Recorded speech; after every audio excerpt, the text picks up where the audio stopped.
মধ্যপ্রাচ্যের বালুকাময় মরুভূমিতে মার্কিন ঘাঁটিগুলোর যে করুণ দশা হয়েছিল, এবার সেই একই পরিণতি অপেক্ষা করছে নীল সমুদ্রের বিশালকায় রণতরীগুলোর জন্য। আমেরিকার অহংকার আর দম্ভকে এক নিমিষেই আগুনের লেলিহান শিখায় ভস্মীভূত করতে প্রস্তুত ইরানের আইআরজিসি।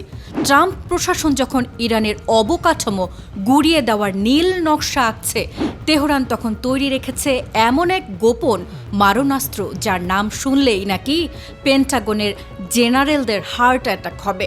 পেন্টাগনের টেবিলে এখন জমা পড়ছে একের পর এক আত্মঘাতী প্রস্তাব, হরমুজ প্রণালীর দখল নেওয়া কিংবা ইরানের ইউরেনিয়াম ভান্ডার ছিনিয়ে নেওয়ার মতো দিবা স্বপ্নে বিভোর ওয়াশিংটন।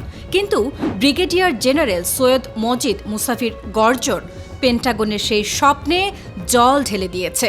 তিনি সাফ জানিয়েছেন, হামলা যদি সংক্ষিপ্তও হয়, ইরানের পাল্টা আঘাত হবে দীর্ঘস্থায়ী এবং অসহনীয় যন্ত্রণার।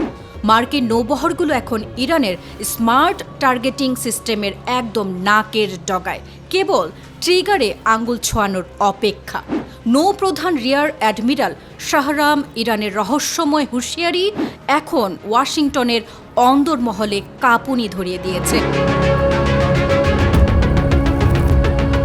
শত্রু যে অস্ত্রকে জমের মতো ভয় পায়, সেই অব্যর্থ শক্তি নাকি এখন তাদের ঠিক পাশেই অবস্থান করছে। ওমান সাগরে আমেরিকার তথাকথিত নৌ অবরোধ আর জলদস্যুতাকে আরও এক চুলো ছাড় দেবে না তেহরান। ধৈর্যের বাঁধ ভেঙে গেছে, এবার শুরু হবে নজিরবিহীন অ্যাকশন। পেন্টাগনের প্রতিটি যুদ্ধজাহাজ এখন এক একটি ভাসমান কফিন ছাড়া আর কিছুই নয়।